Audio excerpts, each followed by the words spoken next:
Why did you comment again? Hey guys, welcome to our review of Ultraman Zett, episode 10. I'm your host, Cinder Blaze. With me today we have... With Rose and Stratos. And before we start this review, check our description down below. You can, there's a link where you can support various Black Lives Matter stuff, petitions, whatever. Just check it out. Alright, let's just go on to the review. And I thought this was a fun episode. Kinda.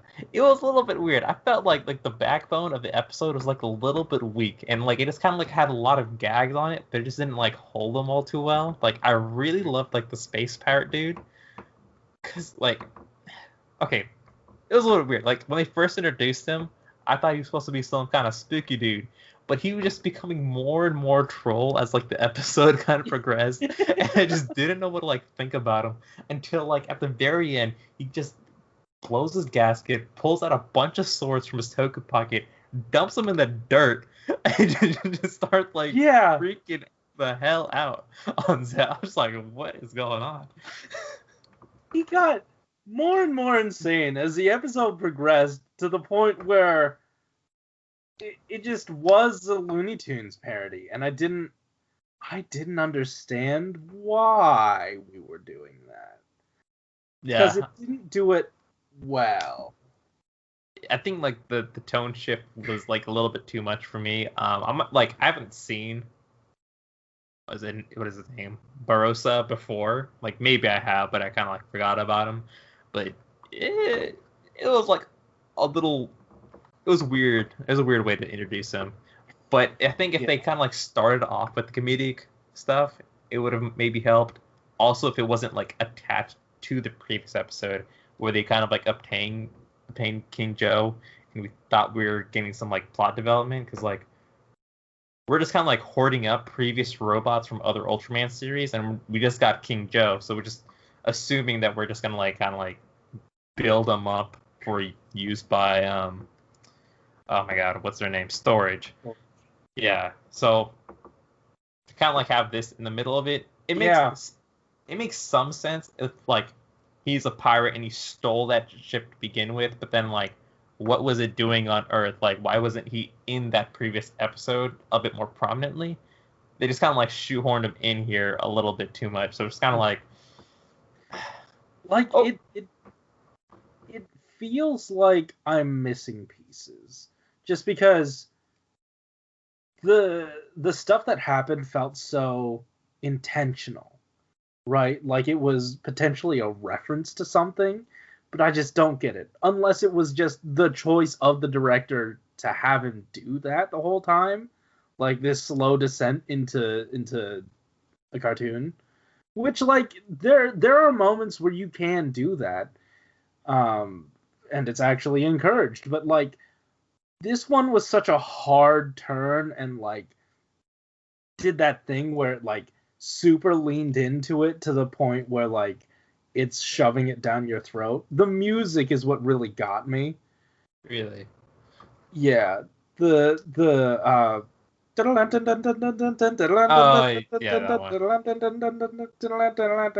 yeah, it was that really, I don't know, it made me not like it. If they got rid of that music, even it's the music choice that like, oh, we don't really trust the audience to laugh at this, so we're gonna put this music here instead.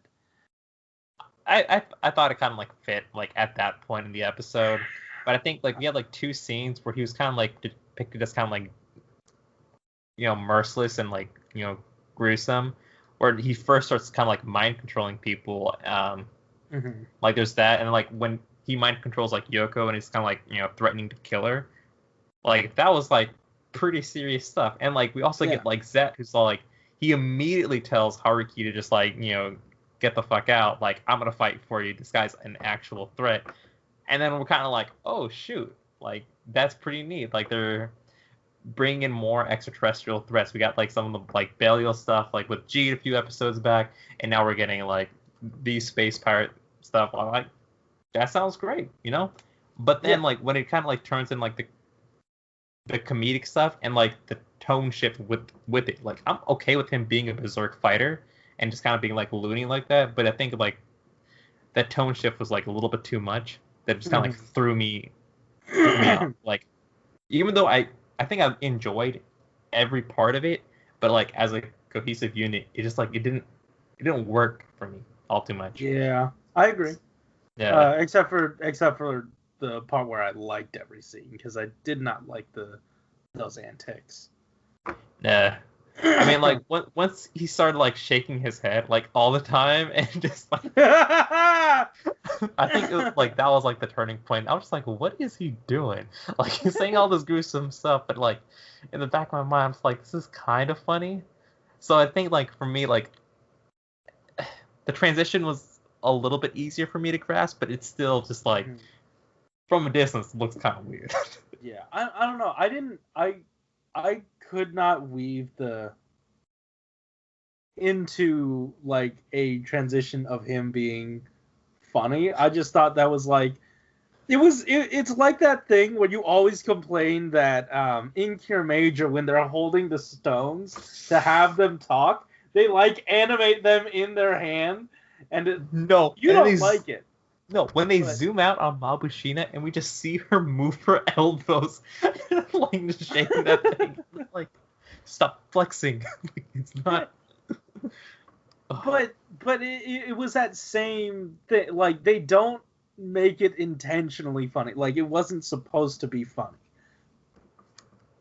That's how I read those like head movements. But yeah, like you think they're just like the natural movements of the alien as opposed to right. Yeah. Also being funny. Like yeah. It was a bit weird. Him also pinyating the Ultraman medals, like out of nowhere. Like we're already in that full loony phase of the episode when that happened, so I was just kind of like, whatever. And like power up ends up being like a light sword, pretty neat, but it's like this definitely felt like really filler towards the end of it. Honestly, we could have just like cut this out and then just like have them, work on King Joe for use in the next episode, or not next episode, because next episode's a clip show, but the following episode. The actual next episode? Yeah. I think that it would have been fine that way. Like, this didn't feel like too necessary. It was a little fun, but overall, it's just like, it was alright. That's all I can say about it. Yeah, it's fun. Yeah. Alright, do you have any other thoughts before we can dive into the comments? Alright.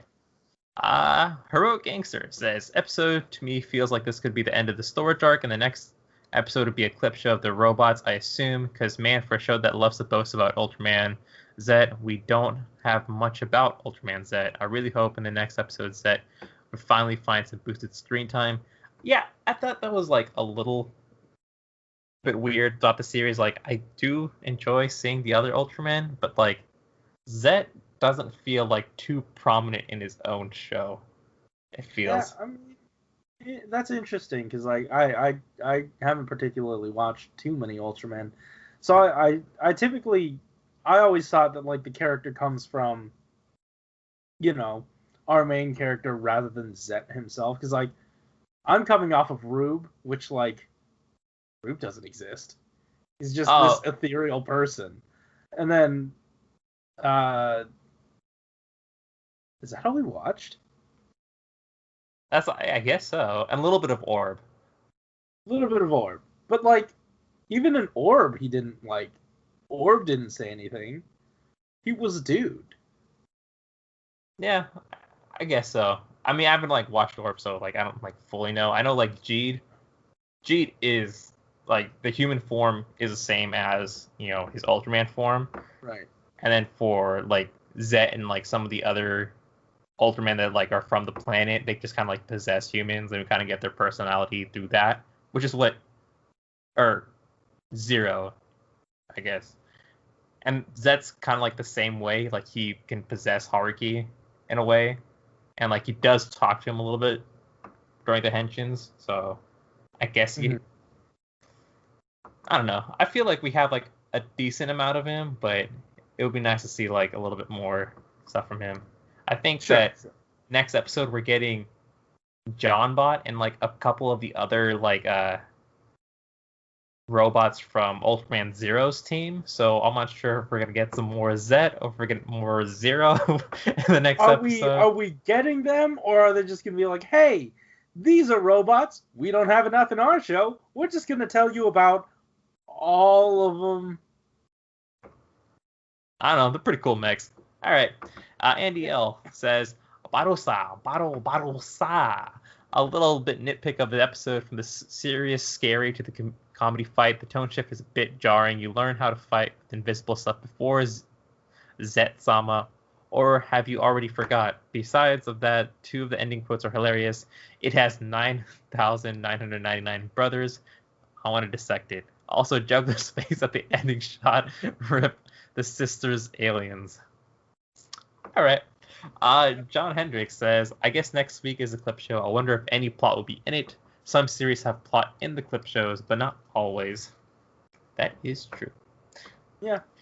All right. Well, that wraps up your thoughts. Do you have any other thoughts before we wrap up our thoughts? No, I'm good. All right, they are wrapped up. That's the end of the episode. Check our description down below for a link that can show various ways to support the BLM cause. Make sure to like, comment, subscribe, all that other stuff. You know, if you feel like it. I'm not gonna pressure you. We already got our 750. I guess we can go for 1,000. Shoot! Yeah, we got 750 subscribers. Probably should have said something. Yeah. All right. Keep it juicy. All right. All right.